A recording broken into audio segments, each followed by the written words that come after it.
So this is an example of how my philosophy as a coach has been shaped by my environment, my experiences. So I'll start at the youth level. I didn't have structured coaching. So the coaches that and people that did make an influence in my life when I was younger were about passion, enthusiasm, enjoyment, growing that love of the game, and the community around that there. And then as a young United fan, starting to watch the game, it was all about wingers and attacking football, getting balls in the box, exciting finishes. I just wonder, one or two tired legs might that be the deciding factor in the match. Blackburn played in midweek, of course. The timing from Giggs. Cantona! So my first coaching job then also played a vital role in shaping my beliefs. I had limited resources. We were bottom of the league.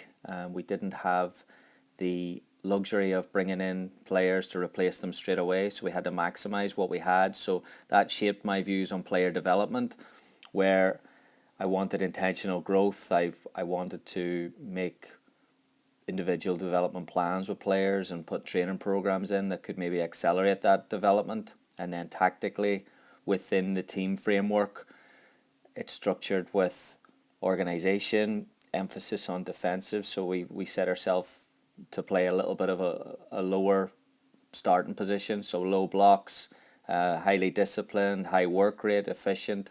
And then I looked at who I could learn from in that there, and that was around the time then Mourinho's Porto were flying.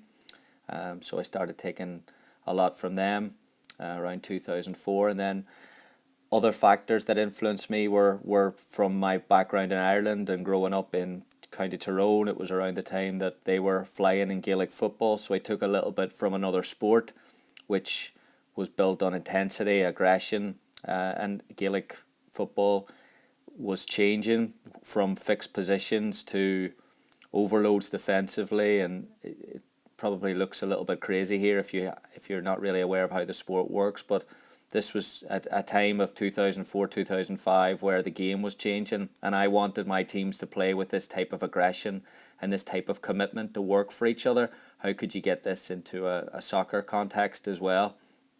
So I took a lot from that as well. And then I wanted then to see what my teams would... I was a young coach, so I wanted to look at the future and see what my teams would look like or where the game would go. So I didn't want to be a authoritarian position for my whole life, so I wanted to try and develop player-coach relationships and partnerships, work alongside players, and my goal was to have them perform under pressure without me yelling and screaming at them. So all of these here played a role in what I became and how I viewed my youth soccer, my first coaching job, the teams I looked at and the teams I supported, and then my background as well.